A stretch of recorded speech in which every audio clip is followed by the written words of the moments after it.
Hey, this is Matt, and you're listening to Bluegrass Jam Along, the podcast for anyone and everyone who plays bluegrass.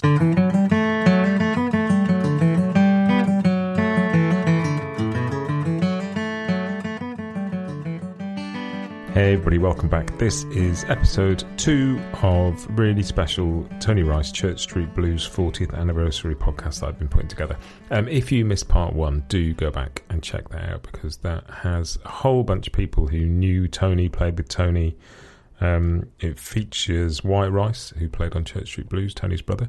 Features Alison Krauss, features Mike Marshall, Bryan Sutton. It's great. Go and check out that. There's some fantastic guests. But this is part 2. Part 1 focused more on people who'd played with, worked with, knew Tony. This is a bit more sort of based around people who've been inspired by Tony and about the ongoing legacy of Tony's music and Church Street Blues, and this has been just as much of a delight to record. There's some really great stuff coming up in this.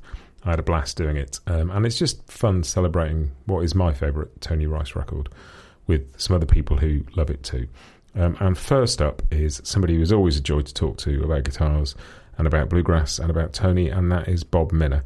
Bob's going to chat about what Church Street Blues means to him and share some of his sort of thoughts and insights. Yeah, always love talking to Bob. Here comes Bob Minner. I turn 57 next month, and I can remember buying this record.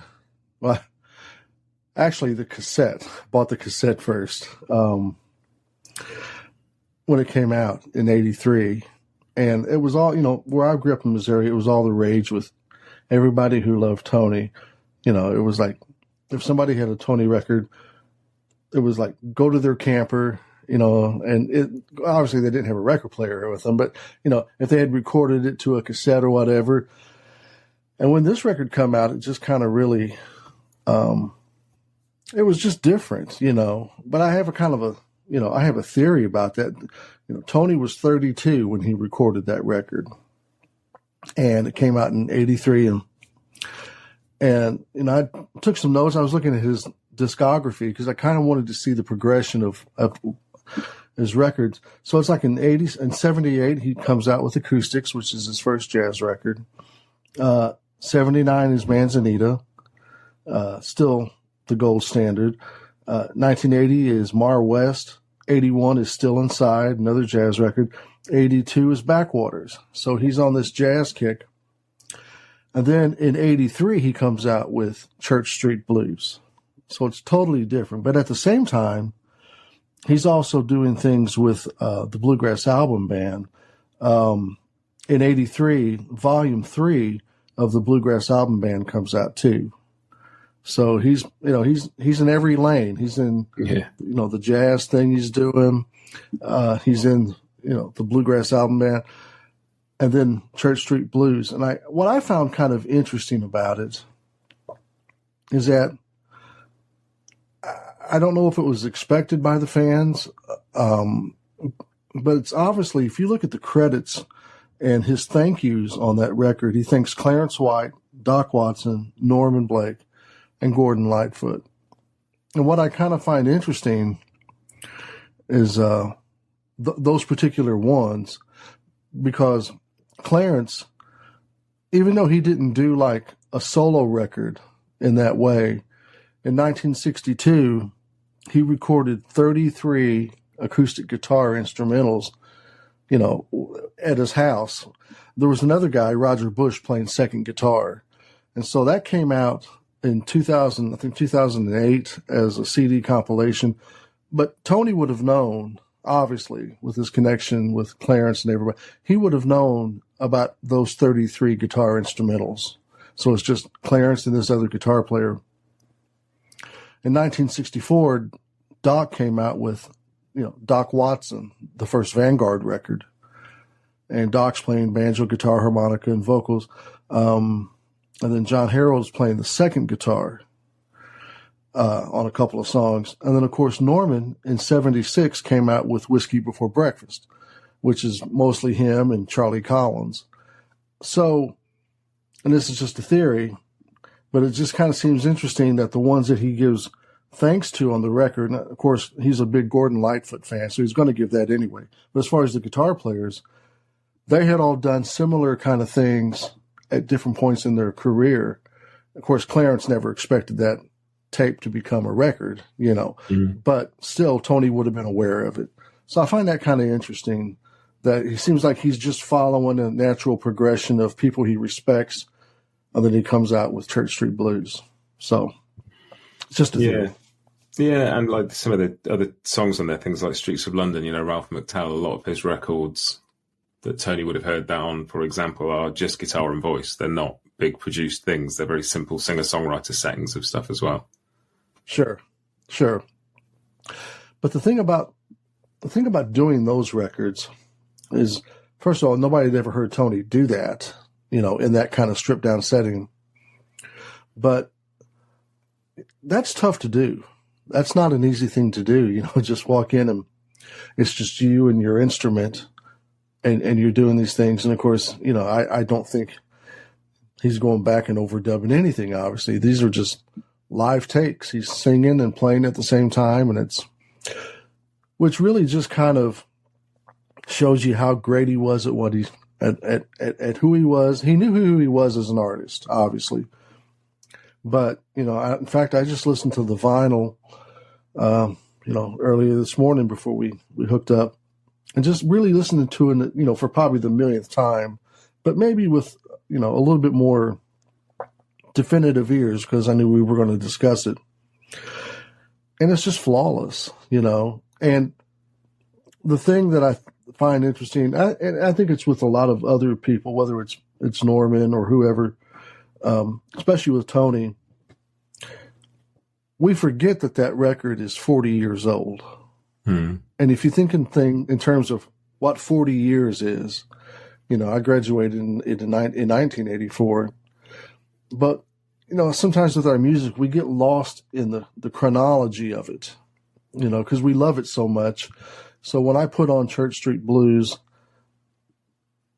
to me, in one way, it's an album that's always been there. It's something I've always loved. And when I put it on, it's kind of a new record because it always sounds fresh. And I kind of disconnect that. Man, that's 40 years old. And it's still, like all of his stuff, still holds the gold standard. It sounds like it was done yesterday. And I think that's part of that magic too is Billy Wolf being the engineer. Billy Wolf is just really, really great at all that. So yeah, anyway, it's just a special record. And it does. And that's one of the joys of acoustic music, particularly when it's recorded sort of pretty cleanly, is that it can sound a bit timeless. It depends on the material and the delivery of it, but the stuff can sound an awful lot dated than a full band album is going to sound.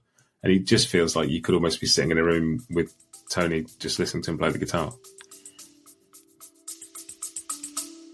We'll be right back with you just after this. Bluegrass Jam Along is proud to be sponsored by Collings Guitars and Mandolins. If you're attending the NAMM show in January, stop by the Collings booth to say hello to the team, get hands-on with their selection of customised acoustics and electrics, and check out some exciting new prototypes they're working on for 2024. They'll also have a few of their world-class artists on hand demoing various instruments. And if you can't attend, don't forget to follow their Instagram and Facebook accounts throughout the show for photos, videos, and the latest news. Collings guitars are hand-built from the Sound Up in Austin, Texas.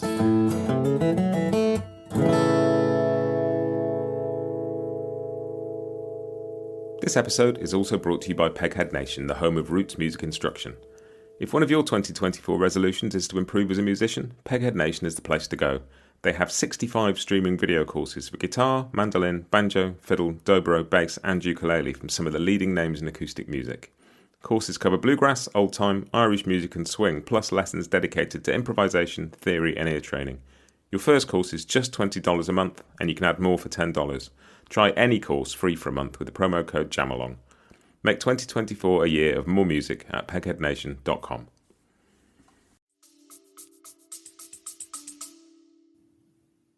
Yeah, it's got that, it still has that effect. And, I've always wondered, is that the old antique he's playing, or is that any of the Santa Cruz guitars? Maybe that's a question for Wyatt, if he wants to chime in on that down the line. It'd be interesting to know. But that record also, the instrumentals, like Cattle in the Cane, Gold Rush, Jerusalem Ridge, those were just time-honored classics to begin with. And it's kind of funny now. It's like with anything else with Tony Rice, you know, his versions of those kind of become, you know, for lack of a better term, the alternative standard. It's just, you know, you hear young guys or whoever, you know, we all tried to play Gold Rush, you know, like Tony. We all tried to play Jerusalem Ridge like Tony. We all tried to play Cattle in the Cane, and for myself, kind of failed miserably, you know. But he really quantified versions of those traditional fiddle tunes really in a way that nobody else had kind of done. At least, you know, I would think Doc had certain things that he played a certain way. I mean, I would say certainly Doc's version of Black Mountain Rag off of the Circle album, that's definitive. Norman, things he did on Whiskey Before Breakfast and elsewhere, those are definitive. But there's something about Church Street Blues, and I guess it's because the record goes by quick too when you're listening to it. And that's the other thing I noticed this morning, you know, as opposed to listening like on iTunes or something, when you have to flip the record over, the record really plays quick. It moves quick. But those instrumentals are just, you know, that's the alternative standard to those. So if you don't learn the original versions, you learn Tony's, and it's just as great. So, and there'll be people out there who treat those as the versions. That's just the only version they've learned and the only version they know. And, you know, hearing a different version that's older might slightly confuse them.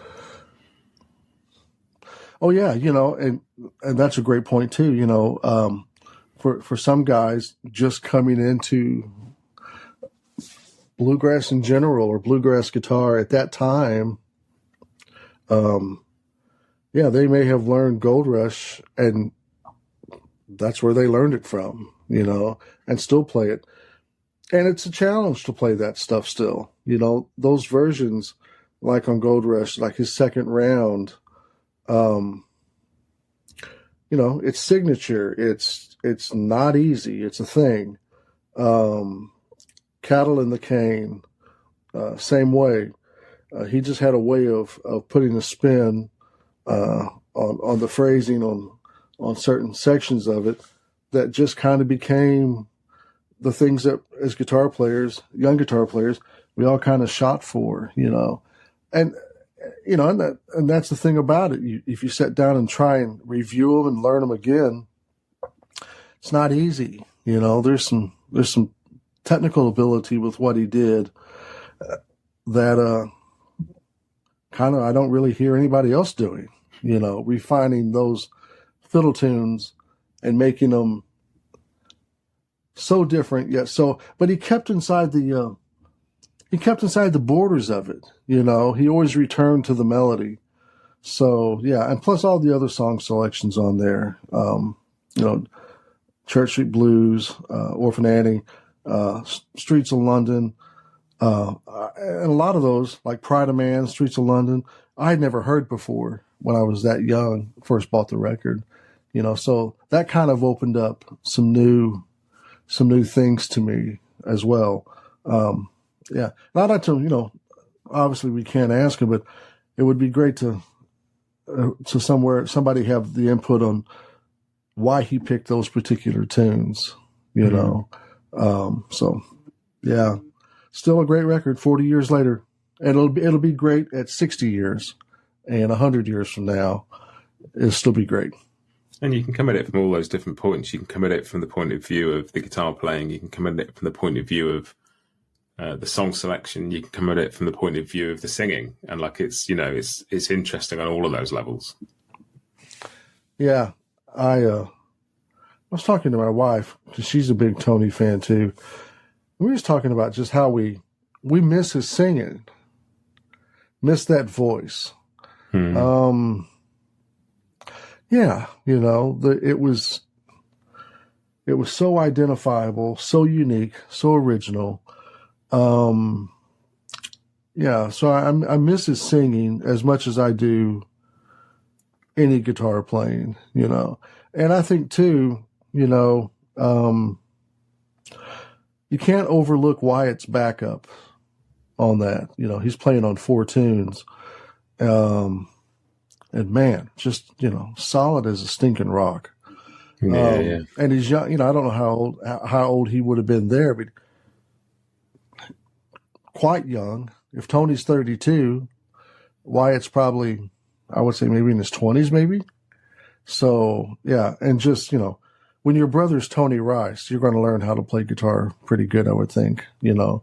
And so Wyatt's backup, that's the other thing too. If you can listen to the record and just somehow in your brain kind of separate yourself from what Tony's doing and just kind of immerse yourself in the rhythm playing that Wyatt's doing, man, that's kind of go to school stuff. Yeah. So, and it's nice, you know. Incredibly exposed in those settings as well. He's got nowhere to hide, has he? No, and that's the thing about, you know, that's the thing about those kind of records is that there is no place to hide. You're all out there. And, you know, I think if you could have stripped down on any of Tony's records, if you had the ability to go back and have the masters and just pull up Tony's acoustic tracks and vocal tracks. In other words, if you could take Manzanita and at the console, pull everything out except Tony's vocal and guitar, you know, you make a Church Street Blues version of Manzanita, it would be just as clean, just as exposed, just as great, because he really was that great. You know, so yeah.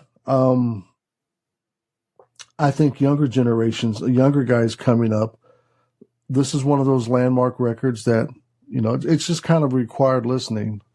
And it's a good way before anything else to get into Tony Rice. You know, if nobody had ever heard him before and they were a young guitar player, you know, new getting into it, I'd probably give them this record first of Tony's work and go, here, this is Tony Rice. Check this out. And maybe get them hooked on just the bareness of it all and the rawness of it all and the exactness of it all and expose them to that. Then probably lay Manzanita on them and then, Backwaters. I don't know, probably just everything after that, but yeah. So, but yeah, like I said, it's a record I grew up with. And it's a record that I still dearly love, as I think anybody who, you know, is a fan of Tony would also, they'd say the same thing. And I think it's nice that he left it with just this. And it's the same way, like with a lot of records, it's like Skaggs and Rice, that album. I'm glad they didn't make another one. It would have been great, but I'm kind of glad that they didn't, because it gives us a snapshot into something very special at a very special part in time. And I think this record is the same thing. If he would have done another, you know, volume 2, I don't know. I mean, it would have been great, but there's just something about this being the only one with him, just guitar and vocal, that I think that makes it endearing. Cool. That was Bob Minner. Next up, we have somebody who wasn't born when Church Street Blues came out, one of the younger people on this podcast. It's a perennial friend of Bluegrass Jam Along, Jake Eddy, who is a huge fan of Tony, huge fan of Church Street Blues, and is going to share some of his thoughts and sort of memories of listening to this and what this record means to him.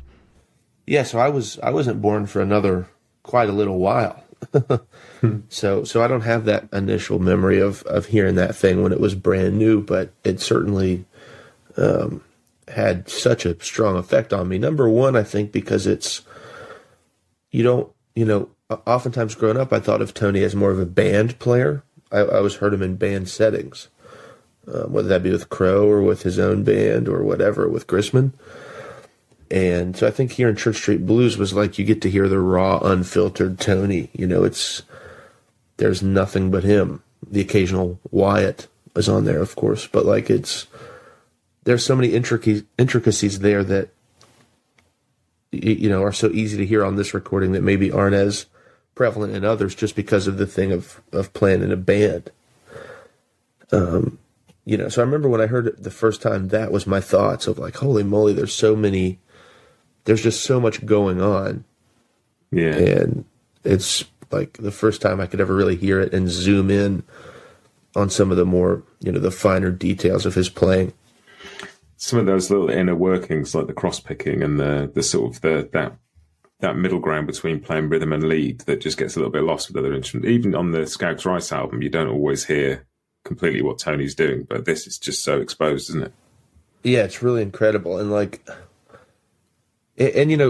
playing solo is something that a lot of players don't like to do. And a lot of players do like to do it. I'm in the camp of really enjoying solo playing, and it, probably a lot of that has to do with this record even, because I remember just thinking it was so daggone cool. It's just amazing to hear someone, generally unaccompanied or, on this record, very little accompaniment. It takes a certain kind of player to be able to stay afloat when you're that exposed. And I think Tony on here is not just staying afloat, but he's just amazing. It's just so good. And all those little choices you've got to make about how you're going to fill the gaps. If it's just you get that in some of the Carter family records, just the bass runs and some of the strums that fill. And Tony does it in a totally different sort of way, and there's nothing else quite like it. I agree, and I think the great thing about Tony's approach on there too is or one of the great things about hearing Tony play with, by himself, when he has so much freedom, his chord voicings and his choice of harmony is what really amazes me. So the lead playing is always great, but some of those chords, those passing chords and substitutions and stuff that he uses on there is just out of this world cool and just so Tony. Yeah, and just the tone of it, and it's like being in a room with him. It's really intimate, right? It doesn't have that band. I think band records sometimes have this kind of need to entertain, and be flashy and have these extreme arrangements and all this stuff. And this record is so much more. It's just really natural sounding, if that makes sense. Yeah. Yeah, it's beautifully recorded. Yeah, it sounds great. It sounds really big. I love to listen to it in front of the turntable or in front of some great monitors and stuff. It's it's as close as you're going to get to being in the room, at this point. And it really rewards headphones as well, because like you say, it's such an intimate thing. You can totally get lost in it. I mean, there were times in my life probably where I listened to Church Street Blues straight down every day for, months, a year. There's been big chunks of my life where this record has been just huge.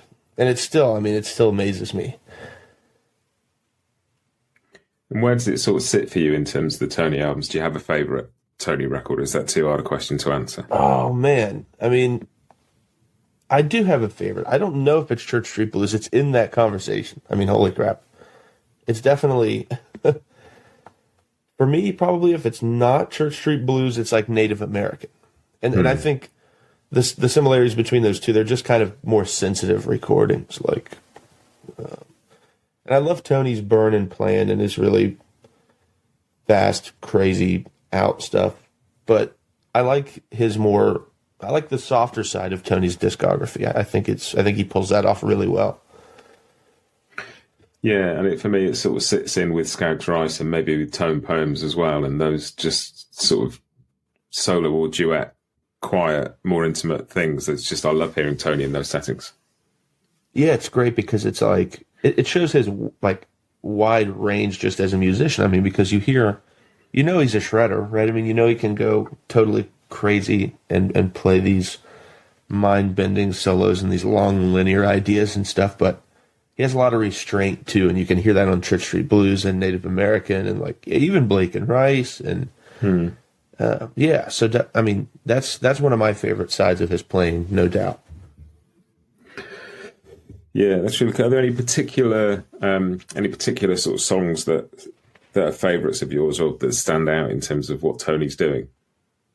Man, so yeah, on Church Street Blues, there's, when you get that record, hearing the first notes of Church Street Blues, sets the mood for the whole thing. I mean, it's always been, that ropes me in. You know, I hear that, I'm like, oh man, you know, you forget how good it is if you've had some time in between. So obviously the title cut is great. Orphan Annie is pretty near and dear to my heart.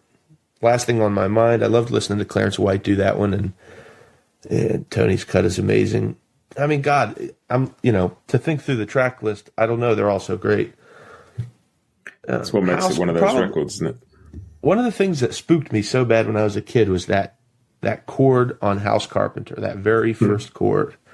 You know, it's like E minor 9 or well, no, I don't know. I don't know how you think of it, but, you know, E, B, F sharp, A. That opening chord on House Carpenter is like the most chilling thing to me. I've loved that forever. So good. It's an extraordinary thing. It's such a sort of haunting performance. And it sits beautifully amongst the rest of it because there's a lot of fairly major key stuff on there and stuff that resolves nicely and sits in a major scale. And then just just from the opening chord, he sort of leaves you hanging and you know that you're not on solid ground anymore. Yeah, and so much of that song is sang over just that one chord. Basically the whole song. Yeah. I'm pretty sure. I mean, I know what I'm doing this afternoon. Just go back and listen through it all again. But I'm pretty sure the whole song is just over that one chord, which is just so good. Doesn't need anything else. And because the chord's not changing that much, you really get to hear what he's doing with the rhythm on it as well. Because that's the thing that's changing, and that's like fascinating. Right, that's the thing. I mean, there's just as much going on in that song as any of the others, you know, maybe not so much harmonically, but yeah, like the dynamically and just like the way he syncopates those rhythms and stuff. It's just, yeah, it's great. Yeah, I really like what you were saying about those first few notes of the song Church Street Blues as well. There's something, I've always been a huge fan of an album that has a sort of mission statement at the beginning. Like the first song has something about it that says, this is what you're in for.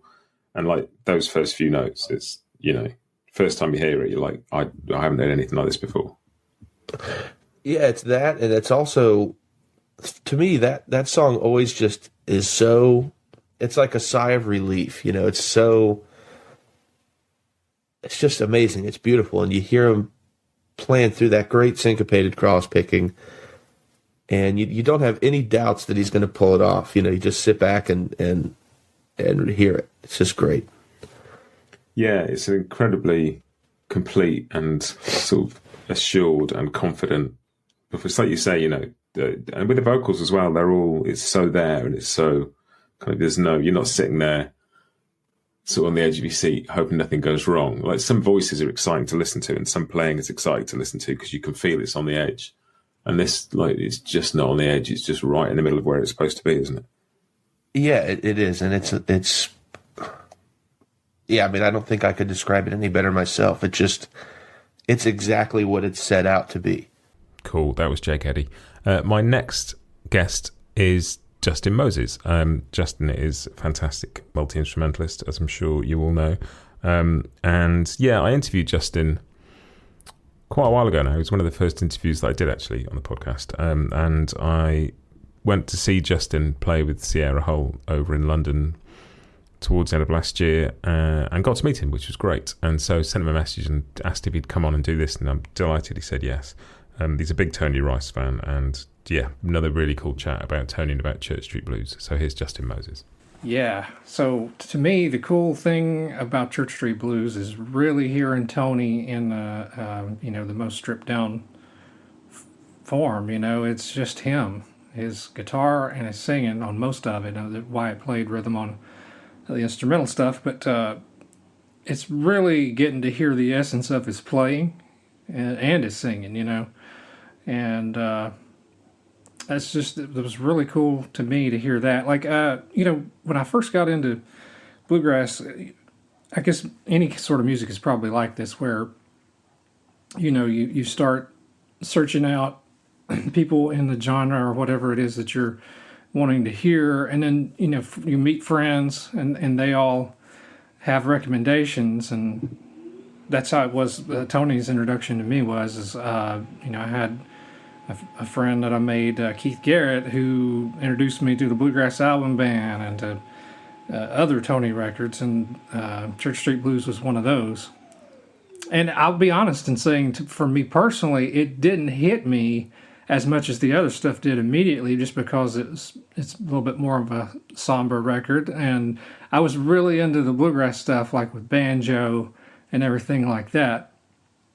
But I mean, a few years later, you just really give it a chance and really listen to it and understand just how great hearing his singing and playing that exposed is. That vulnerable, that intimate,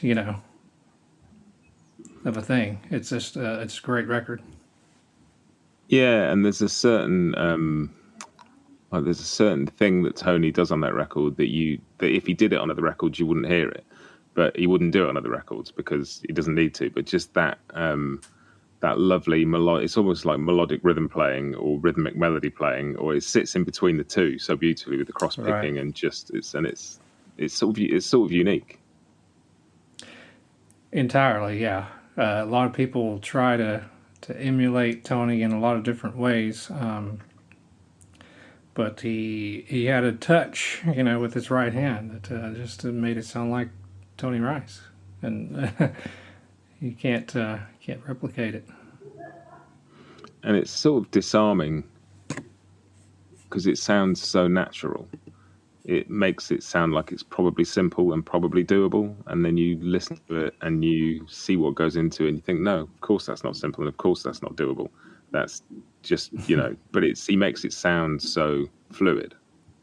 It sounds deceptively simple.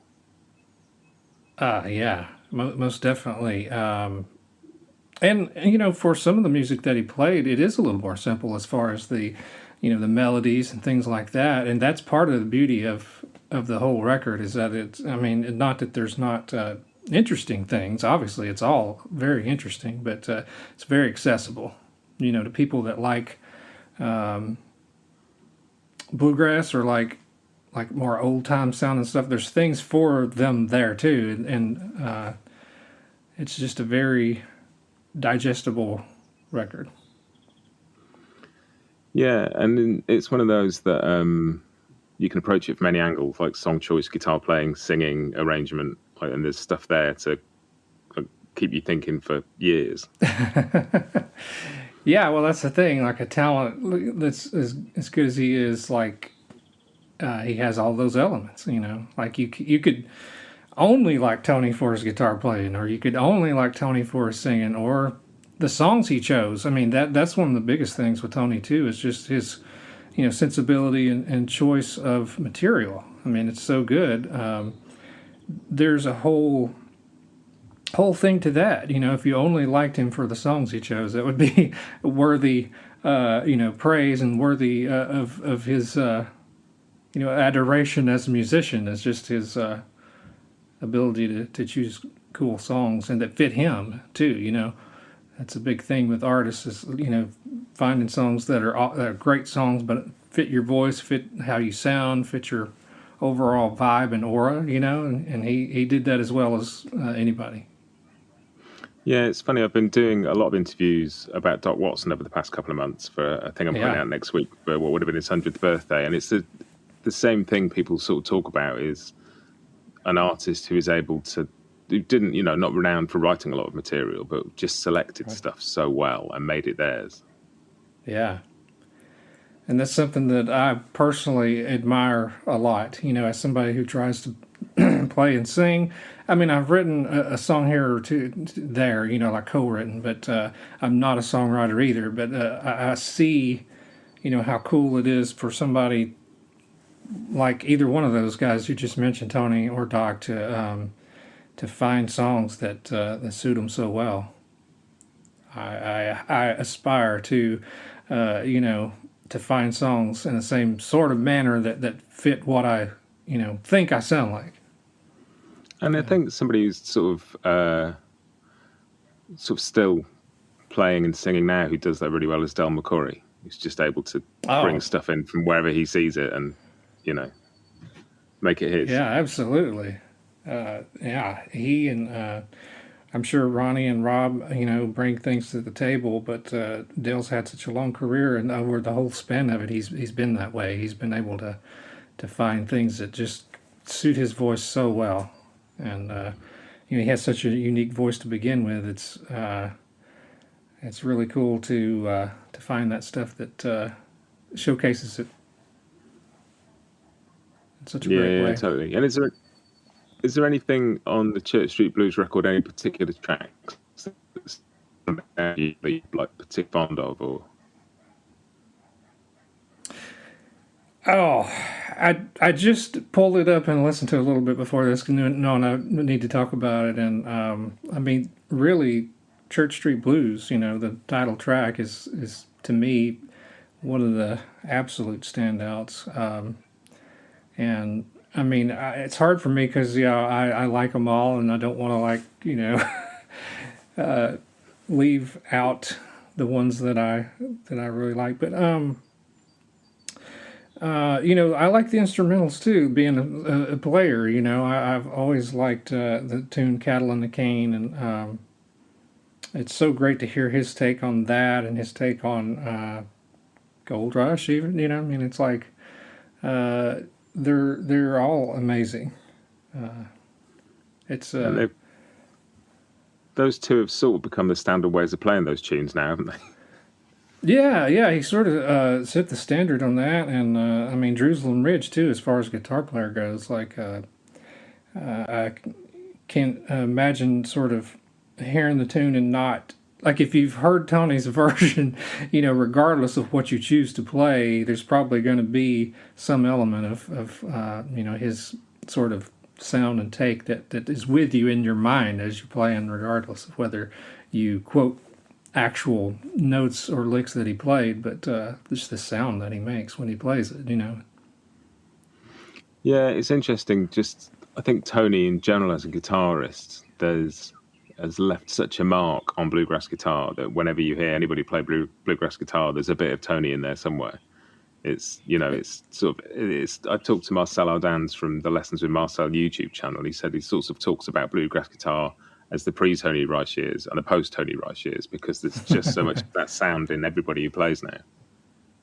Yeah, for sure. Like I can't like I said, I can't imagine, having heard him and not taking some of that with. It's like it feels so elemental to the guitar, like the essential sound of the guitar he seemed to be able to pull out, and when something seems that defined, it's hard to not hear that when you go to play yourself. And I'm sure, I mean, like you said, it's almost universal. A lot of people have their own sound and have their own things they do, and in a really good way. But yeah, I think somewhere in there, if you're a bluegrass guitarist since Tony Rice, you've probably taken away at least a piece of that. Yeah, and it's really interesting, like sort of looping back to what you said at the beginning about one of the things that makes this record so cool is that it is so different from all the other stuff. Because it's like he didn't really, Skaggs and Rice has got a similar feel in places, but it's also its own thing entirely.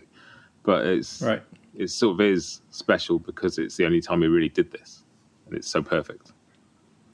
Yeah, yeah, it's amazing. And I heard, I guess, that, there was a little bit of skepticism about it at first, I guess with the label and different things. And, but I suppose he won him over once he actually, showed him what it was and how it sounded and everything. It's a bold move in a way, like for somebody that has been a bluegrass player in a band sort of situation to make a record like that. But if anybody could do it and make it something that everybody wanted to hear, it was definitely Tony Rice. Well, interestingly, I heard the same story twice from Tim Stafford and from Chris Eldridge, that Tony talked to his label about this record and they weren't that interested, so he just took it somewhere else without telling them. Yeah. And the first they heard about it was when it came out. Oh, is that the? Yeah, I guess that's the story then. Yeah. Yeah, and they just, for whatever reason, they weren't feeling. And I guess with bluegrass album band stuff out and that wave of popularity of Tony doing a bluegrass band thing, they're probably like, well, we don't really want you doing like a Gordon Lightfoot album. We just want more bluegrass, Yeah, yeah.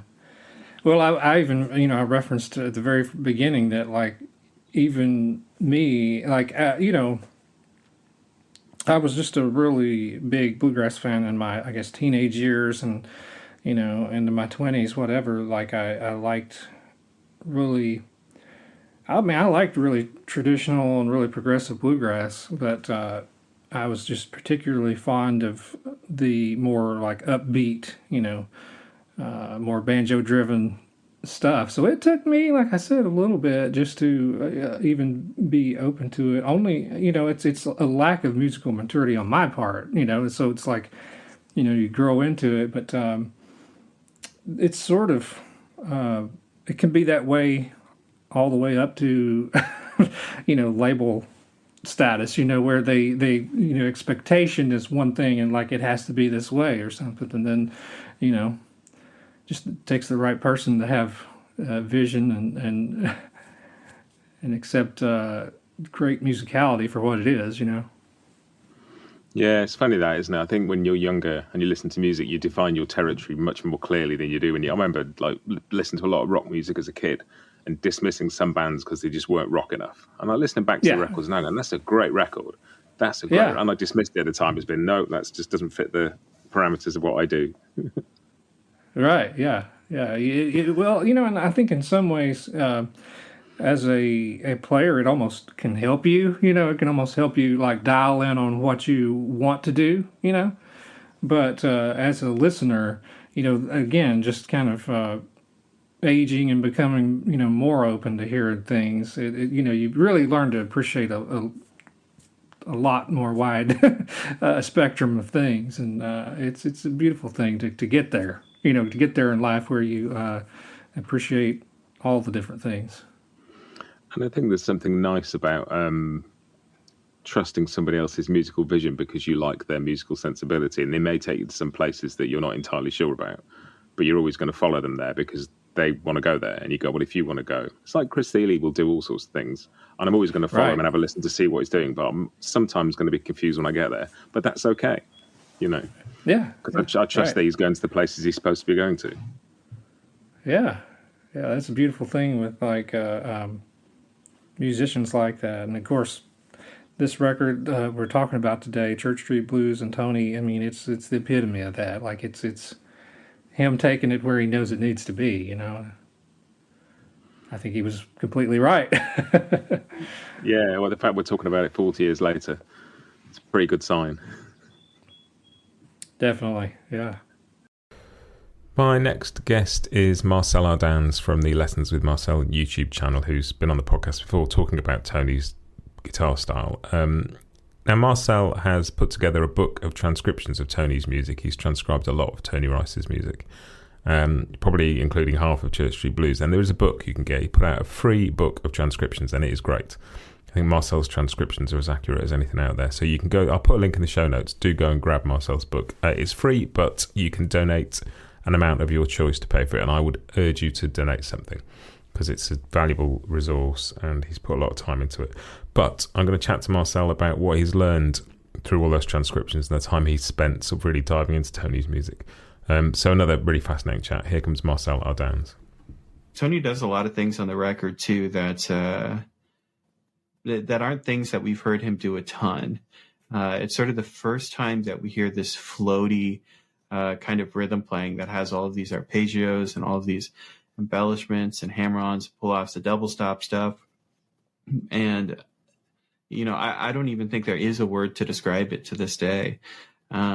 It's almost like a broken cross-picking. Cross-picking, we expect regular patterns in, and Tony defies the regular pattern. He just won't give it to you. And you can hear that in his rhythm work and some of the breaks he does for Orphan Annie. You can hear it all over Church Street Blues, of course. And then on the Ralph McTell tune, he's doing something very similar, but instead of using it to just like fill space in a bluegrass rhythm, he's using it to emulate like a fingerstyle, arrangement. So it's like he approached this record and was like, all right, what if I dedicated this record to a style that no one's really heard before, but I'm excellent at. I've been able to keep secret all this time. It's wild. Yeah, and it's such a detailed, worked out, intricate thing that there must be so much intent behind it, but it also sounds deceptively effortless. It does. It does. And I wonder if the work that someone like Tony would put in that.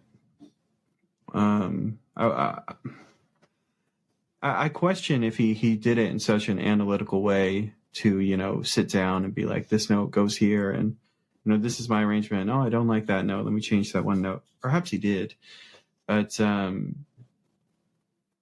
understanding of Tony's process is it was almost like more like a rock tumbler. Right, he was just playing the thing over and over again and letting the tune itself, smooth out the rough bits, which is remarkable, because I listen to something like Church Street Blues and it makes me think, what did you play this, 100,000 times? Like how long did it have to sit in the rock tumbler to come out like that? Because it is polished. Yeah, and when you're playing that live and singing over the top of it at the same time, and everything is so kind of beautifully, transparently mic'd that you can hear everything. It's like there's nowhere to hide.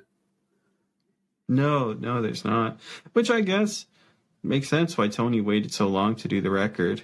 I mean, he was self-admittedly, he was a little terrified of doing a solo record where it was just his guitar and his voice, but it's kind of undeniable he waited till the right moment. I mean, this is a lot of people's favorite Tony Rice record. Yeah. It is the one. He also does a really great job with the song choice. I mean, he normally does, but this album in particular has a really good mix of like Norman Blake, like I said, the Ralph McTell tune. There's a Bob Dylan tune. There's a Jimmy Rogers tune. There's a Bill Monroe tune. There's a lot of good songwriters that ended up on it. I don't know if I can name all of them, but I mean, a great track list. Yeah, and when I started having conversations about this record, it's not the thing I expected to be talking about, because the guitar playing is so astonishing. The singing is great. Like, there's so many things to talk about. But it's as soon as people started mentioning it, and pretty much everybody has said, "Oh, the song choice on this record is great," and it really is. There's so much variety. And yet, there's like an arc that goes through it as well, that it all feels connected. Yeah, Tony does have a way of doing that. He's done that on quite a few records, but Church Street, for whatever reason, it just works so good and it feels so good. I can tell you right now, if I was going to order the tunes on the album, I wouldn't have put Church Street Blues first. But he got away with that. I don't know how he did it, but he did. It's one of those records that I love, a record that does this, that has an opening track that's a proper sort of statement of intent. Like, you're going to get something different here. Like the first track, Punch Bowl, on the first Punch Brothers album, or, records just go, right, here we go. And you're like, oh, okay, okay. And it's one of those records, like from the outset, you're going somewhere new. Yeah. Like I said, Church Street Blues is such a good example of this broken cross-picking thing. And you're right, that is a theme that gets carried through the entire album. And I don't know, I almost wish I was teaching a lesson on my channel. We could get into it.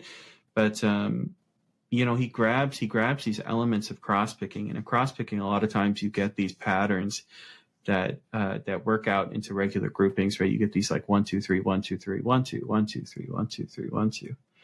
And if you just look at the first measure of Church Street Blues, you can tell that he's doing some kind of cross-picking, but the whole thing is just broken, right? The pattern doesn't work out here. The pattern doesn't work out there. He starts a pattern and he just moves on. Sometimes he's playing a little linear line. All of it is just so lyrical and kind of through composed, as opposed to, locked into this set rhythmic motif. And I can't even think of another example of someone who's nailed that style so well, the Church Street Blues style. You just don't hear it. And you've talked to some other great musicians that have done things that are influenced by that. I think of like Critter's opening to Living in the Mississippi Valley. Kind of has some influence of that, where he's playing the melody and he's got these cool double stops and arpeggios and stuff like that. It's definitely Church Street Blues influenced.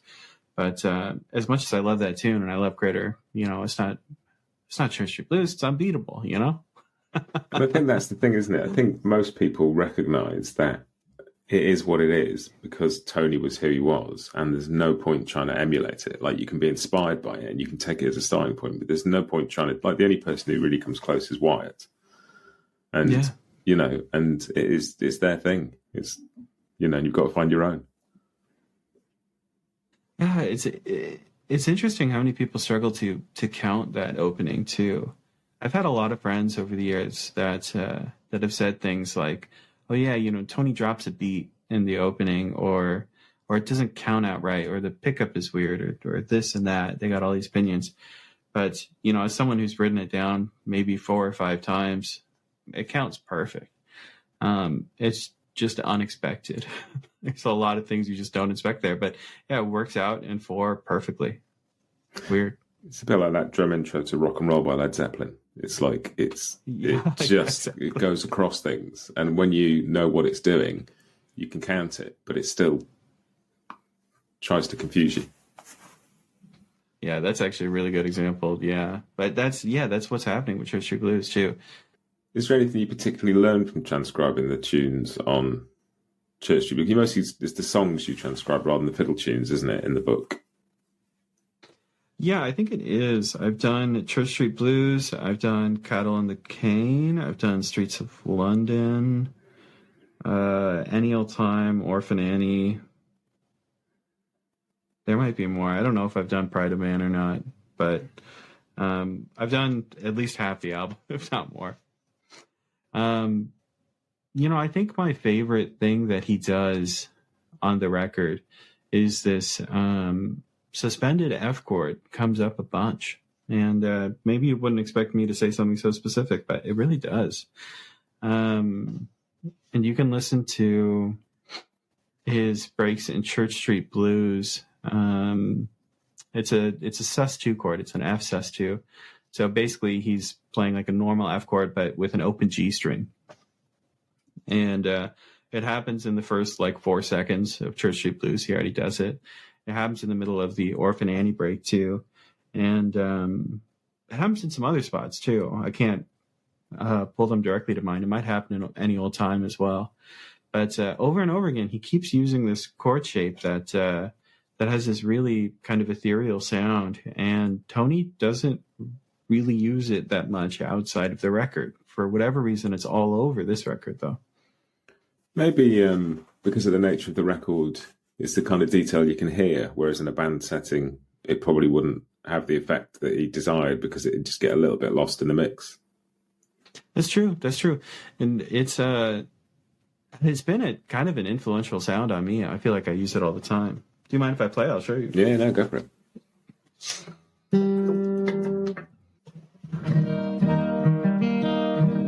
We're in tune enough. If you listen to Church Street Blues,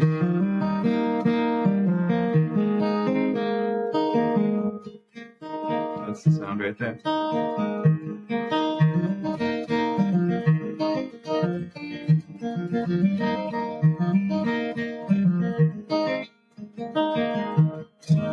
But it comes up a lot, and it comes up going into that chorus section.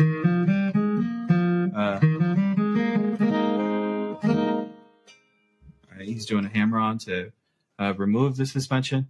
There's a lot of moments where it happens. It's very interesting. I'm not sure if I can remember the context in Orphan Annie.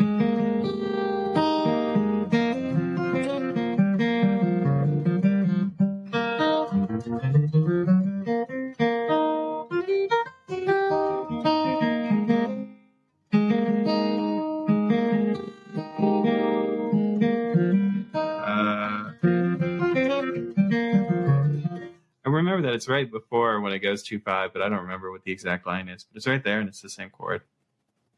Yeah, and there's something about this record, and maybe some of the other records like the Blake and Rice stuff and Skaggs and Rice and some of the stuff with Grisman, but hearing Tony in a very sort of like intimate setting without too many other instruments, there's so much stuff that, like particularly with headphones on or loud through decent speakers, that you just hear that you don't get any other opportunities to hear those things. Eddie, you ever get this sense when you listen to these recordings, especially stripped down ones, like for instance in Skaggs and Rice, some of those cuts are just perfect. I listen to, like for instance, I particularly like that "Bury Me Beneath the Willow" on that record. It is perfect, and they track that live in a room, and it's just the perfect take. It is the take. Some of the other songs on that record, on Skaggs and Rice, I feel like could have been different takes. Like I don't feel strongly about the take, right? But like they nailed "Bury Me Beneath the Willow." When I listen to Church Street Blues, I feel like everything is a perfect take. And there's even some moments like at the end of Orphan Annie, if you listen to Tony Rice's vocal, and the very last chorus, he feels like he's losing steam a little bit. He feels like he's losing a little bit of energy, and he even puts a weird run at the end of a phrase that he doesn't do anywhere else, and it's still a perfect take. I wouldn't change anything about it. I love it. I actually think it's better because of that, right? Everything is adding to the quality of the take. I'm looking at the track listing right now, and I'm thinking, man, are there any of these that I don't feel strongly about? But I feel strongly about all of them. That's not true of a lot of these other records. I feel like you could have done one more. Maybe there could have been a special one. Yeah, and it is the closest I feel to having the opportunity to sit in a room and listen to, like, to know what it would have been like to sit in a room and listen to Tony play. Because for all the detail you can listen to, there's sort of all of that falls away and just leaves you with an experience of somebody communicating to you in such a direct and sort of intimate and fully engrossing way. It sort of does both. You can listen to every pick, stroke, direction, every note, or you can just sort of take a bath in it almost. Yeah, I like how you've said that. I've experienced that when trying to write this stuff down, right? You're trying to listen for every pick stroke. You almost can't, right? You get distracted by the entire package. You just start listening to it. And I think that's maybe the magic of it, is that the difficulty and the intricacy and the sheer jaw-dropping, how on earth is he doing that sort of level of it, totally does disappear. Like there's so much music that is extraordinary that you notice how extraordinary it is while you're listening to it, and that's half of the joy of listening to it, maybe. But it's also maybe some of the best acoustic guitar playing of all time on record. But at the same time, you can just listen to it and go, "Oh, nice song." Yeah, that's true. That's true.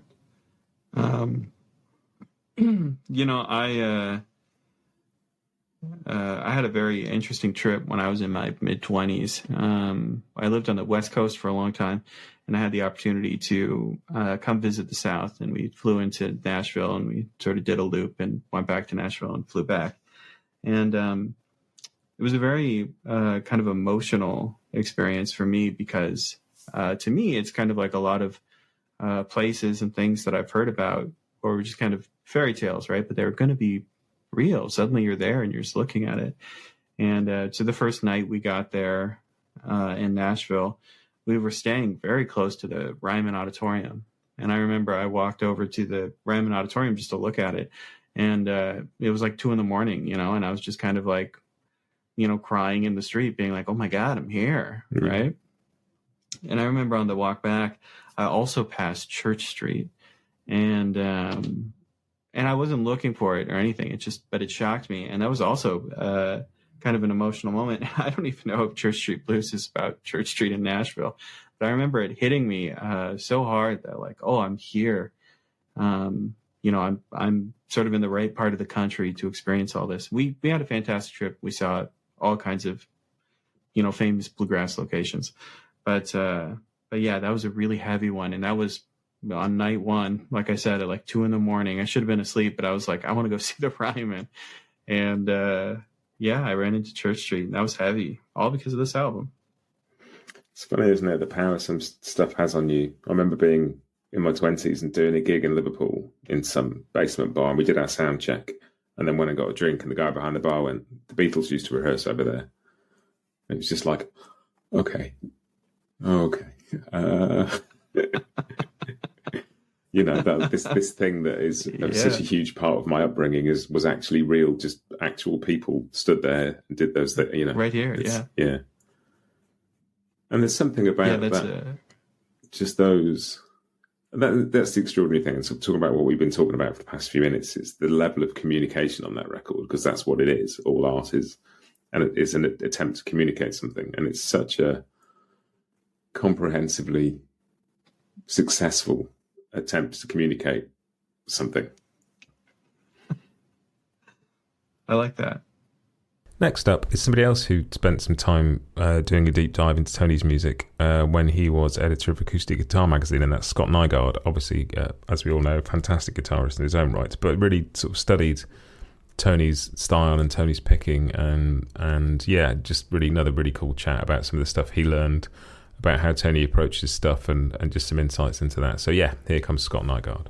And then, when I did the deep dive into it, a lot of it was just because I really wanted to try and understand. Well, I did the interview with him, and I wanted to understand his picking, try and get a handle on it. I remember Dan Crary once said that he had a much simpler life than Tony Rice did because he had to make, thousands of fewer decisions every day. His idea was that Tony's picking was just random. And it was kind of a joke, but still that was the sort of idea was like, you watch his hand and it doesn't seem to have any pattern, just sort of structure of what he's doing.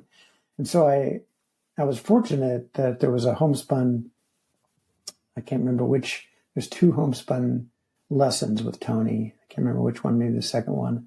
And there was a version of Church Street Blues on it, which I'd always loved. And of course, and I sort of sat down thinking, I just want to learn the way Tony plays this. And then once I started looking at it, and you've got the video of it and, close up video. And then I managed to, be able to slow it down. And so I was like, okay, I'm going to transcribe the picking and see what's going on, see if there's a pattern. And once I did, it became clear that there was a, really clear logic to it, and that he had a method of playing that he couldn't really articulate, or maybe he could, but when I interviewed him, it was just, he sort of dismissed it as, I tried to get him to, I sort of said, you don't do that alternating picking, do you? And he said, no, that's too hard. I don't know how you guys do that. And, but when you look at it, look at his picking, there's this really specific thing that he's doing, and that he's finding like the most efficient way to play any group of notes, with upstrokes or downstrokes. And he's basically deciding whether he plays an upstroke or downstroke is sort of decided by what he's going to play next, right? So if he plays a note on the G string, for instance, and he's going to follow it with a note on the D string, he's going to play that note on the G string with an upstroke, because that's going to put his pick closer to the D string. And vice versa, if he's going to follow it with a note on the B string, then he plays it with a downstroke, because that'll put his pick closer to the B string. And it's incredibly consistent. I mean, everything I transcribed is absolutely consistent. And it's kind of cool to think about it in a way, because it's sort of, most people teach the alternating picking thing because it's a good way to really get your time down. You sort of have this idea, it's just back and forth, and you can use the pick as a, basically kind of like your hand as a metronome. But of course, the reality is it doesn't really work that way, because your pick has to travel different distances, depending on whether you're crossing strings. So he completely avoids string crossings, right, in order to get this really fluid, really fluid and fast, style. And it's also sort of interesting to me that, like, if you think about, like, his time is in his fretting hand, not in his picking hand. So it's like his time is based on the notes he wants to play, right? So it's almost like the most important thing is what note you're going to play. And then his pick figures out a way to play it in time and, the best way, which, that's sort of, I don't think he ever thought of that, but it's just interesting because that means, in a sense, well, one thing, it means a couple things. I think that, like, he improvises in phrases, right? And I think that a lot of people, especially who are starting improvising, don't really understand that. They think they're just supposed to sort of come up with, like, okay, I'm going to play this note, then I'm going to play another note, and then I'm going to play another note. But no, it's sort of like just speaking in sentences, right? Or speaking in phrases that you then combine into sentences, and you combine into paragraphs, and eventually story. And so because of the way he plays, he kind of has, when he's improvising, he has to know what he's going to play next, right? So I think he's playing in phrases. And if you listen to his playing, that's definitely what he's doing. And the reality is that's what everybody's doing. There's even there's a discussion in the kind of jazz scene recently that jazz musicians improvise a lot less than you think they do. That especially, like, you hear people like John Coltrane and Sonny Rollins would, just spend days practicing. And it's not that they're practicing specific things so that they can play them fast.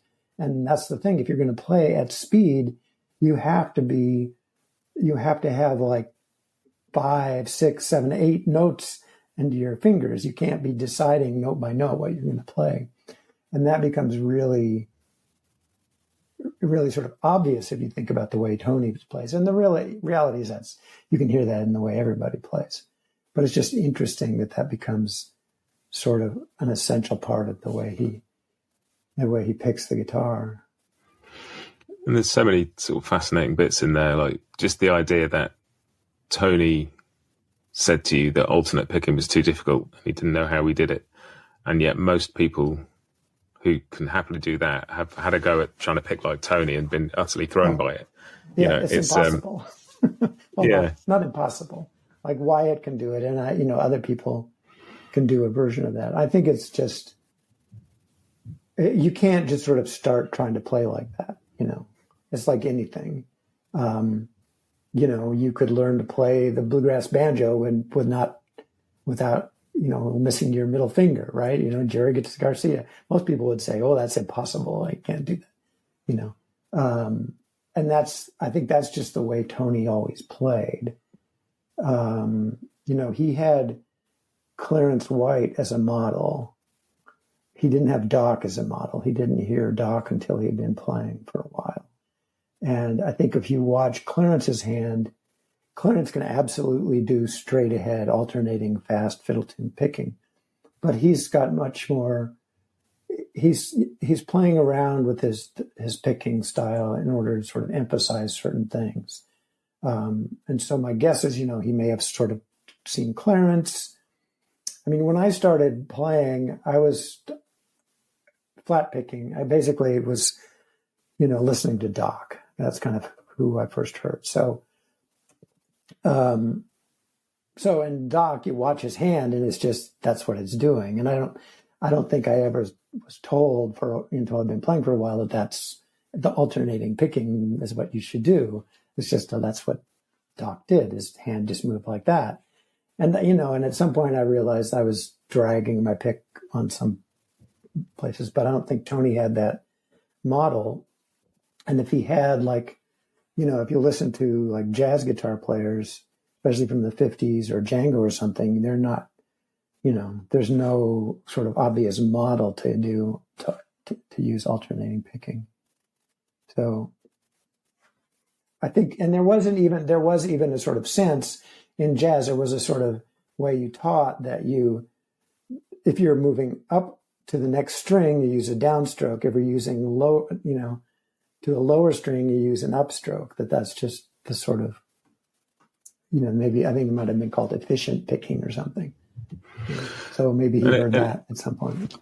And it ties in on a smaller level with exactly what you're saying about playing in phrases, is that within those phrases, those groups of notes, and Church Street Blues is the prime example of this, is the way that syncopation works. You could play exactly what Tony's playing and alternate pick it, but the emphasis would be in slightly different places, and those little rolls and the little sort of circular motion that goes on within those few phrases. So much of that is down to pick direction, isn't it? Yeah. And there are things that are not just difficult to play Church Street Blues the way he plays it, because of, there's some things are almost impossible to play alternating picking. There's one point like you would have to do a downstroke on the B string and follow it immediately with an upstroke on the A string. Like if you're going from like a C, you have to go from the C up top to the C below, and obviously he's hitting an upstroke on the C and then a downstroke and, nails it. But there's also, and it's funny in that homespun tape, he sort of dismisses, it's just, that I'm just doing that George Shuffler style cross picking, down, up, down, down, up, down, down, up, down, down, up, down, up, and then he starts playing and he's not doing that at all. And it also, and the thing that's interesting about that is if you play like that's down, down, up, 3-3-2 kind of cross picking, you get a very specific kind of rhythm that repeats. And, and his playing doesn't do that at all. There's all this rhythmic stuff in there that's not based on, this picking pattern. It's based on the way he wants to phrase the melody. And so it becomes a much more interesting because it's becomes more the way a singer would phrase the melody. You get this different phrasing, different rhythmic emphasis. It's a fascinating way to play, and it's funny because I work with some banjo players at Pighead Nation, and it's like Bill Evans does these courses, and it's like, well, this is exactly the way Earl played it. This is exactly the way J.D. Crowe played this, and you can't really do this is exactly the way Tony Rice played this. It's not possible, and yet he's like he's really the originator of bluegrass guitar, but you can't play the way he plays. He can only do it. And it's funny what you were saying before about watching that homespun video and, wondering exactly how much of it Tony would be able to explain to you as well. I interviewed Happy Tram a while ago for the podcast and was asking him about that particular thing. And he was saying, one of the reasons he ended up sitting in on that video and asking Tony so many questions was that Tony just wasn't necessarily a natural teacher in the way that some of the other players are. They can sit and they can explain exactly what they're doing to you. And he said Tony just wasn't thinking of it in those terms. And I remember seeing a quote from Tony somewhere saying that he had a few guitar students in the early days and he just was no good as a teacher, and he stopped doing it because he didn't feel he was any good at teaching. I think what I get from these kind of chats with people is that one thing he was great at is the much bigger picture conversations about how to be a musician and why to be a musician and how to think, rather than put your finger here, put your pick there. Much more sort of philosophical discussions almost. Yeah. I think a lot of the way he just approached it was, this is what I want to do, in his head. I want to get this sound. I'll play my guitar until I get that sound. And I think and most people want to go, well, where did you, what notes are you picking? Where do you put your fingers and all that stuff? But it's a little bit like talking about tone. When I try and describe to people how you get good tone or how you develop tone, and you can sort of talk about like, oh, you could position, you pick this way or this, your fingers like this and that. But then you sort of look at all these different people who, you know, like you can look at the way different people play who get good tone, and they tend to all play very differently, right? So there's not, to me, it's more a matter of you play the guitar until you find a sound that you like, and then you kind of try and repeat it, and you try and think about, like, what did I do there?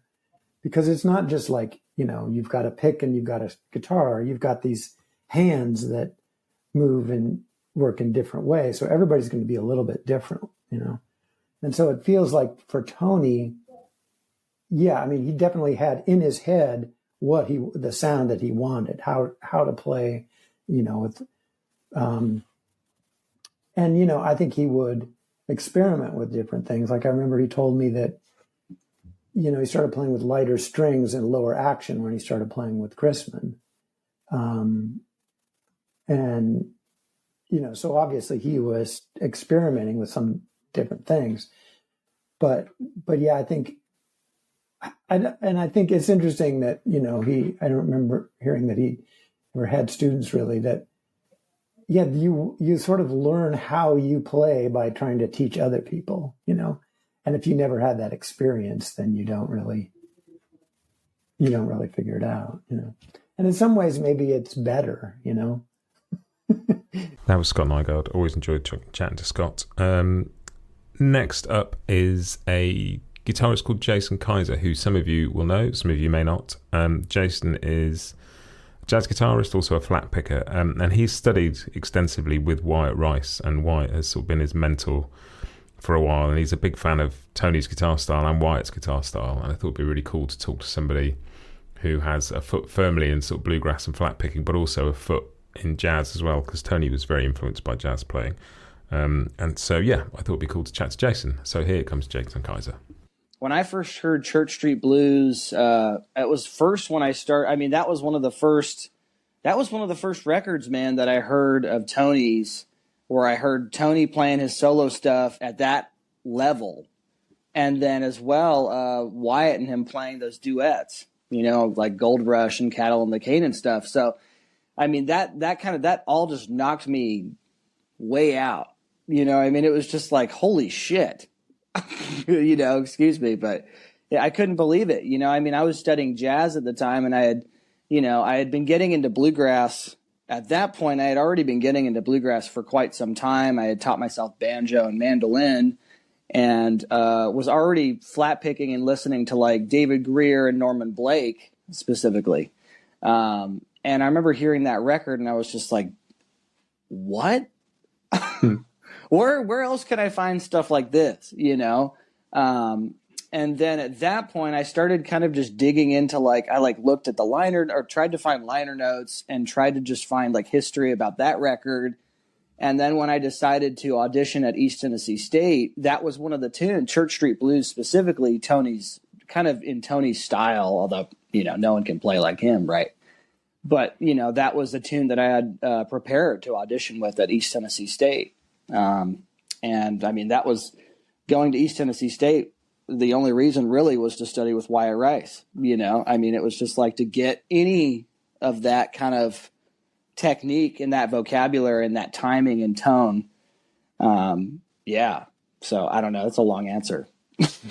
No, that's a good answer. And so at that audition, did you have to play Church Street Blues for Wyatt? No, so I ended up, at the time I was still living in California. I'm from the Bay Area. So I had actually just recorded a video, and I arranged it.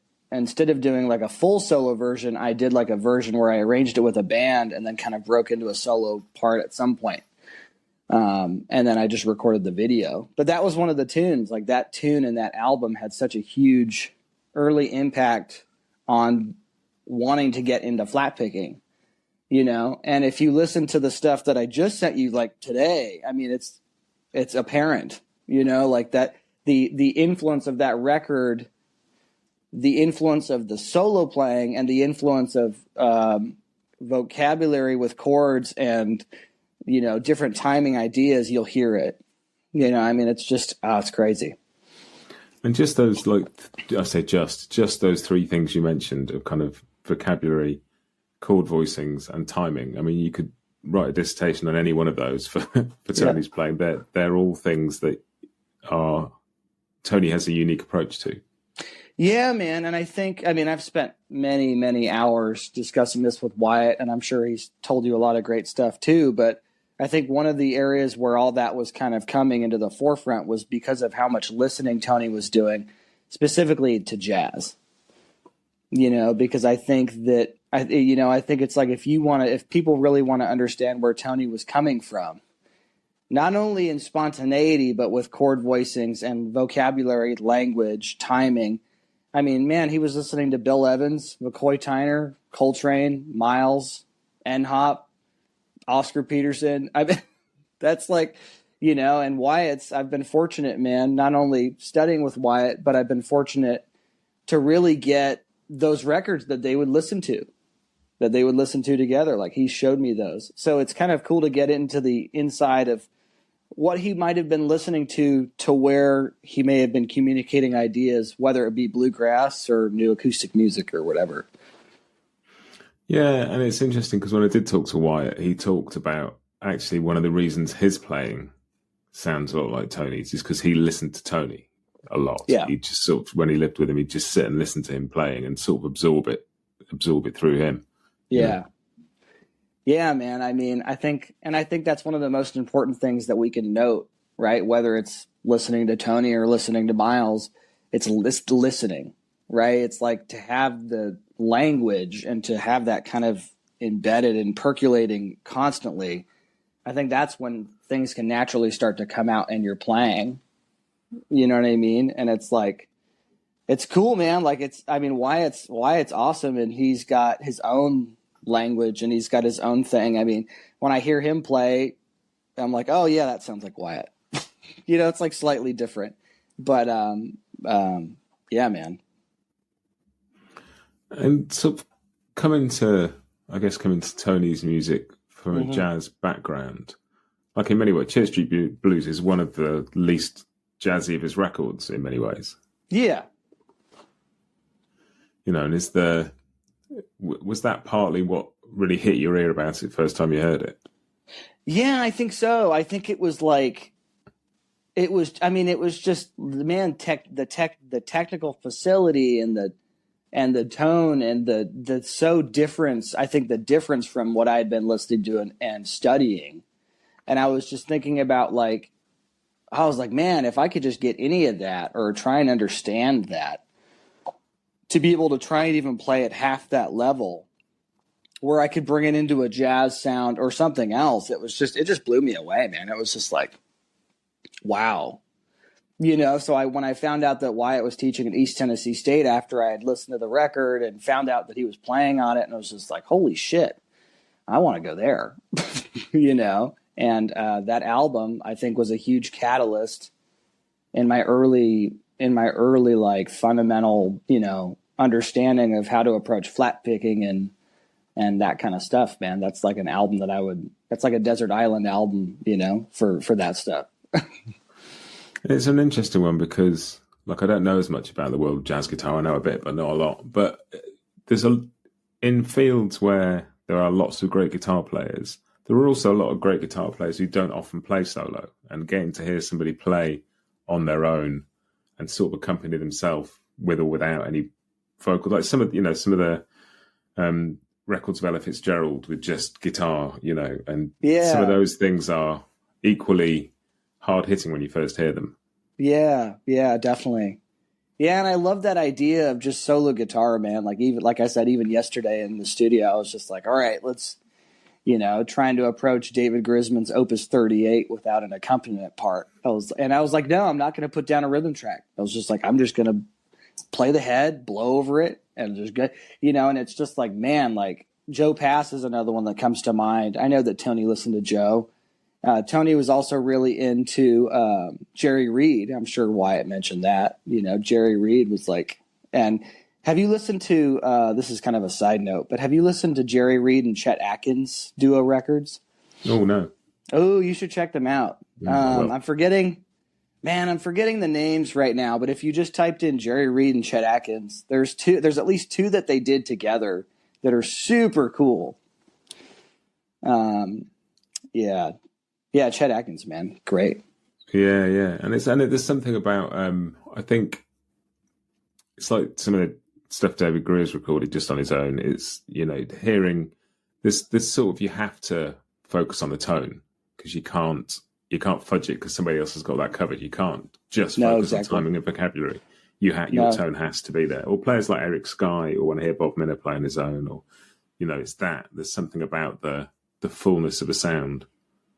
Yeah, and I think the tone's a huge part of it, right? Like, I mean, when Tony's cross picking and playing the Church Street Blues stuff, it's just like I think the timing thing too. Like, it sometimes when I hear Tony flat pick, whether he's playing by himself or whether he's playing with a band, although especially when he's playing by himself, it's interesting. I think about this quote that he had said. He talks. I remember when he was playing with Peter Rowan. There's this quote that he said where he was like, "I think about if I was McCoy Tyner, or if McCoy Tyner was up here." Have you heard this quote? He said, "If McCoy Tyner was up here playing piano in this bluegrass setting, how would I how would he do that?" And it's like when I hear Tony play by himself, or when I hear him play through a chord, or he's cross picking. I mean, it reminds me of a piano player. It sounds like if Bill Evans was playing guitar, but not Bill Evans. You know what I mean? It's just like incredible. It's that. I think that's the thing that you get most on Church Street Blues, or maybe only on Church Street Blues release. You hear it's that inner movement. It's not just a big chord. Like, you're hearing the stuff that goes on in the middle. Yeah, it's incredible. It's like, it sounds like counterpoint. It sounds like, it's just like all this stuff going on at the same time. And then and you can hear and the crazy thing is too, right? You can still hear the melody. It's like having I think that's another huge part of solo guitar, that it's like, you have to hear the melody. It's like, if you can't hear the melody with what you're doing in your solo playing, it's like, well, what's going on? Where's the tune at some point? And that brings me to my final guest on this second part of the Church Street Blues anniversary celebration. And my next guest is Phil, and that might sound like a weird intro. His name is Phil, and he asked me to refer to him as that. And the reason Phil is here is because he runs an Instagram account called Tony Units, which just posts the most amazing treasure trove of like Tony-related video clips and bits of press and quotes, things Tony said, bits of interviews. It's fascinating, and I reached out and sort of, wanted to know who the guy was behind this, and he said just to refer to him as Phil, because it's not about him, it's about Tony and Tony's sort of influence and legacy, which is a cool thing. And I really wanted to talk to him because he's a big Tony Rice fan, and we've heard from a lot of like well-known musicians, including some of the biggest names in bluegrass. But it's really cool, like music. This music is also fans' music. I'm a fan. Phil is a fan, and I wanted to talk to a fan who's primarily known as being a fan, and I'm so glad I did. It was just a really cool chat. Really enjoyed it. It was really nice to connect with him, and I'll put a link in the show notes. Do go and check out his Instagram channel. Even if you don't use Instagram, you don't need to. You can go and click and have a look. There's just a load of really cool stuff on there, and it was just a treat to get to chat to him. So here comes Phil. I think every time I peel back a layer on Tony, there was something else there that was just almost like a mythology around the guy. Just a kid that was born into music. All of his brothers played. His father played. His uncles played. And by the time he's 18, 19, who's this guy that's already met Sam Bush and playing in the Bluegrass Alliance and touring and doing festivals and giving the guitar a voice it didn't have at the age of 19 and 20. For that to just kind of be the starting point, that was everything around him just seemed almost unbelievable. And that's kind of what got me trying to figure out who this guy was. And because of the time period, a lot of it is really hard to find. There's not a lot of video. There's not a lot of audio interviews. And so I wanted to just try to create a place where everything that I was finding was accessible to other people. Because I was having to go all over the place to try to find just scraps of trying to understand how Tony thought about music, how he thought about the recording process, how he thought about himself as a musician. And so my thought was, if I could just pull that into one place initially just for myself so that I could get some of this stuff off my phone, that I could sort of create a catalog for myself. And, it struck a chord, I think, with people, and it's been really neat to see how many other people share, I guess, just a deep appreciation for what he means, not just to bluegrass, but to music in general. Yeah, I can't remember who it was that said this to me, but somebody said, like, musicians create fans, Tony created disciples. It's just like deeper level of sort of attachment there for a lot of people. Yeah, absolutely. And I think it, in a similar thing, it may have been Marcel or someone who said, there's such a distinct line, especially in bluegrass, but the pre and post Tony line that's been drawn in the sand, which is, there's not a ton of other musicians that have done that. You've kind of got your B.B. King, your Jimi Hendrix, your Stevie Ray Vaughan, where there's pre and post those musicians when it comes to guitar. But for the acoustic side, it's kind of Tony. And I think for any guitarist who has tried to chase his shadow, more or less, part of what makes it so wild to me, the more I learn and play, is just how the appreciation for how hard what he did was, because he was the guy who had to find all of those sounds, all of those notes, and it was just by woodshedding, being with the guitar all the time and playing all the time. And so it was a commitment, but also just the willingness and I use bravery because it took courage to do a lot of stuff that he did and just trust his instinct. And when you combine all that together, it creates a one-of-a-kind dude that we just haven't seen in music before or since.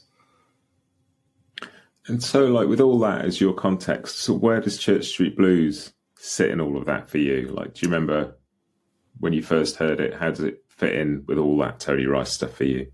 I do. The first music I ever heard of Tony's was the Manzanita album. And that was the lightning bolt moment of, oh, this is special and different. The first album I bought was Church Street Blues because it was such a pure and raw look at just the guy and just his guitar. And you can hear all the nuance, all the little subtleties. I mean, him breathing into the mics while he's playing. And if I had a buddy who had a really, really nice speaker system at his house, and if you get the right kind of speakers, you can hear the texture of the pick on the strings. I mean, that just kind of is what sucked me in, is the idea of it being just a pure look at how he thought about music and guitar and the relation of the guitar to what songs he chose. Clearly, these beautifully arranged and written tunes, and how he balanced the two. Because I know that's something that was always important to him was, the guitar and the music in general was there to serve the song and to serve the poetry of the music. And the deeper and deeper you get, you see, I think it was Josh Williams who said he never gets enough credit for being how smart he was. Because people would want to think, oh, well, this was just done subconsciously. I don't think so. I think the dynamics that he uses in the music, the dynamics that he uses throughout the songs, is intentional and chosen because of his understanding of the intricate balance that goes into, creating something that's pleasing to listen to. Yeah, and I think it was Tim Stafford said to me that everything about Tony's life was about precision. And like so much of what you read about him backs that up. You can't imagine that any of the decisions about his music were arbitrary. Like Wyatt said that Tony knew exactly what he was doing before he went into the studio for each record. He had it all there in his head, and he'd worked out what he wanted already. Mm-hmm. Yeah, and the Wyatt part of that is so interesting to me too. I meant to look it up and double check. But I know Wyatt was a teenager from what I've read when they recorded, and I'm pretty sure that's the first recordings he ever sat in with for Tony. And so the idea that Tony was going to do this record, and one trusted Wyatt enough to bring him in to do it, but then also knew he may not quite be ready for exactly what I want to do, but I'm going to push him, and I'm going to make him better through doing this. Because I was reading something fairly recently where, Wyatt said he had a very specific idea of how he wanted the rhythm to be carried on the tracks that he played. And Tony showed him, all right, this is what I want you to do very specifically, which is kind of out of the order for Tony. But for someone, their first time sitting in, he basically put it to Wyatt as, once you get this down, we'll record the track, is the way I understood it. And that's kind of another side of Tony that more and more draws me in, is his desire to push musicians to just be as good as you can possibly be, and pull people in to just trying to challenge yourself. So the fact that he did that with his brother is something I've always really appreciated too. And that's something that in like various conversations about Tony for this, but also just Tony comes up in half the interviews I do at some point. And one thing that people always say about him is that he lifts the game of everybody else who's around him when they're playing, that like being on a stage with Tony makes you a better player. Yeah. I heard Jerry Douglas say one time, it was like the Olympics, that everything just is the bar is raised. And you can, I posted something recently, I think it was for Doc's birthday, where it was the two of them playing together. Tony and Doc both playing rhythms alternately and exchanging leads. And, Doc just has that straightforward, just churning rhythm where he's going to just pump that bass. And it's really, really easy to just fall into that time, because it's what everybody kind of thinks of as your traditional bluegrass sort of, the 1 and the 3 and the 2 and the 4 are just right where they're supposed to be. And then as soon as Tony takes over, it's like it just smacks you in the face. And the rhythm is all over the place. But the 1s and the 2s and the 3s, they're all still where they're supposed to be. He mixes in all these polyrhythms that it's almost, I equate it to like paving a road. It's almost like he creates a freeway of space for you to just kind of fill in however you see fit. I think that's something that's just so hard, so hard to appreciate, because everybody's been in a jam or sitting in with other musicians, and you're always better when you play with better musicians. You're as good as the band you play with, and Tony being the best, it's gonna push you, because they're not competitive people. Yeah, and I've heard the same sort of said in a totally different world, but people say about Placido Domingo that on an opera stage, everybody sings better when he's there. I think just everybody raises their game, and it's not sure. Part of it is that they want to impress it, but also part of it is just that because of what he does, everybody breathes in a bit more and stands up a bit more and delivers. Yeah, and I think there's something to having that in your ear too, of someone putting exactly what should be there into your ear at the time. You're not searching for the sound while you're on stage. So it almost kind of makes it easier, in that you're not having to chase the rhythm, or you're not having to chase the melody. He's asking questions of you that he knows you're precisely about to answer with what you're about to play next. And I think that goes to his intelligence, understanding how he can lead in to chords and how he can lead into, different verses just by subtle suggestions of different chord voicings or a quick little polyrhythm in between strokes or at the end of verses that basically are sort of teeing you up as saying, all right, go. All right, do this. All right, this is what I need you to do next. And it's almost like if whatever outside of music is the thing that you're most interested in, and you walk into a dinner party and you don't know anybody, but your best friend is there and says, well, this is my buddy Matt. He knows everything about fill in the blank. And he just sort of opens the door for you to look like the smartest guy in the room for that thing.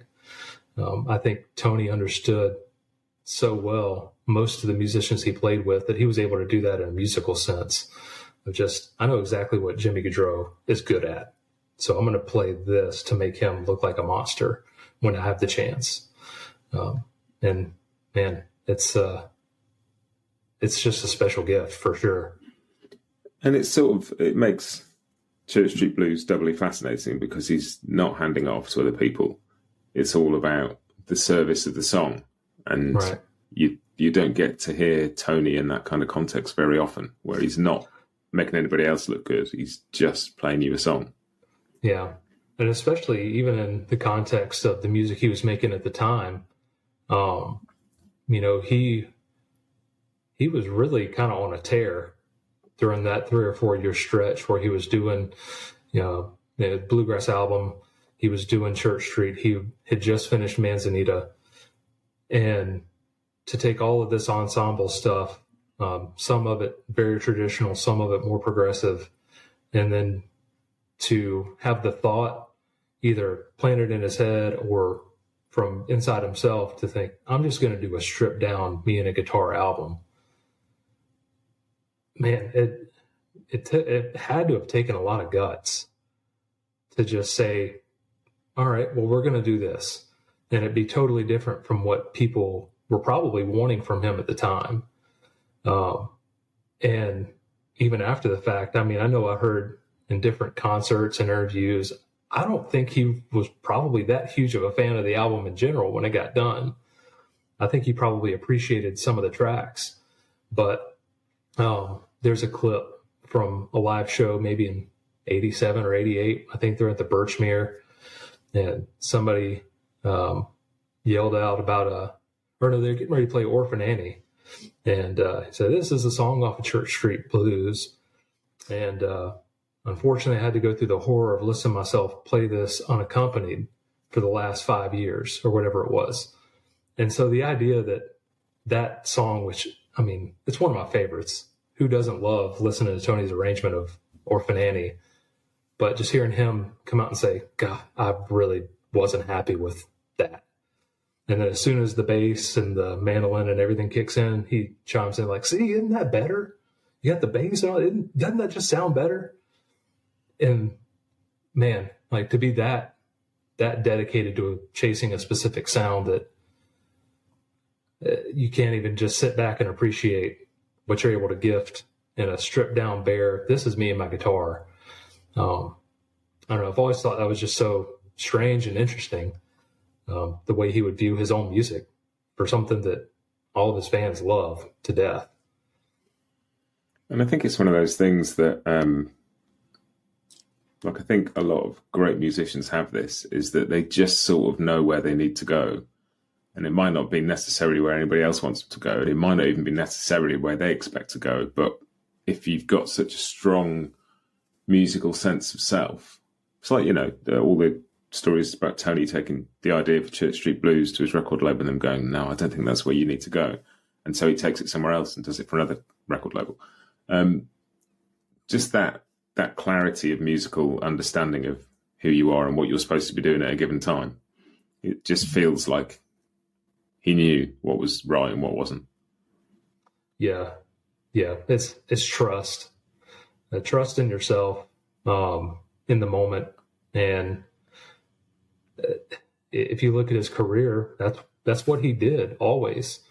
Who in their right mind would, just after finishing 0044 with J.D. Crowe and Ricky and Jerry and those guys, you get back from touring in Japan and say, all right, guys, I'm going to go do this thing with David Grisman and just leave. because in his gut, he felt like I had to do this. And then you create this whole new genre of mind-blowing space grass. And then you do that for a few years and say, all right, I'm going to go chase my own sound now. And you leave that amazing group of, Dog and Todd and Daryl, and you go back and do the Manzanita album, and you're back to bluegrass. It's just, his career was constantly filled with moments where, man, if the guy felt like he knew what was right, may not have been easy, but he was going to freaking do it. And God, it's hard to wrap your mind around how much trust that takes in yourself and conviction to just not compromise what you believe is the music you need to be playing. And, the fact that we're talking about it 40 years later and celebrating that record, it was a good decision. Oh, absolutely. And he was 32 years old when they cut Church Street. That's younger than I am now. And man, to try to understand how someone could have such a clearly defined sense of who they are as a musician at that age. Oh, he was just different. He was different. Because it's hard to think about the fact that basically from the age of 20 through 40, he was constantly working and constantly changing and constantly evolving. And I think that's why, Church Street, along with so much of his other records, continue to just resonate with people. You can hear it in the music. He was determined. And that's it for this Tony Rice celebration. I've spent 3 months putting this together and sort of can't quite believe it's finally come to a close. It's been a joy talking to 14 people I've talked to across these 2 episodes. And it's just been a treat for me. I've had some amazing conversations. I've talked to some amazing people. I've learned things about Church Street Blues and Tony. I've sort of rethought some things I thought about it. I've listened to it with new ears. I've loved it. I've loved every minute of it, and I really hope you've got stuff out of this as well. What I'm going to do is put out a longer version of the chat I had with Wyatt back in episode 1, because we talked for longer than I used, because some of it wasn't particularly relevant to Church Street Blues, but it's really interesting stuff. It's Wyatt Rice, and I might not get to talk to Wyatt again. I hope I do, but if I don't, I'd really like to put out the rest of the conversation.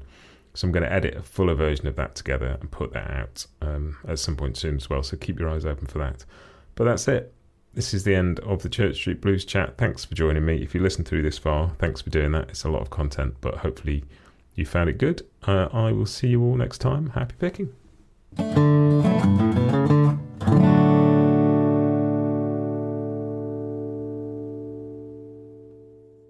Bluegrass Jam Along is proud to be sponsored by Collings Guitars and Mandolins, making some of the finest guitars and mandolins in the world since the 1970s.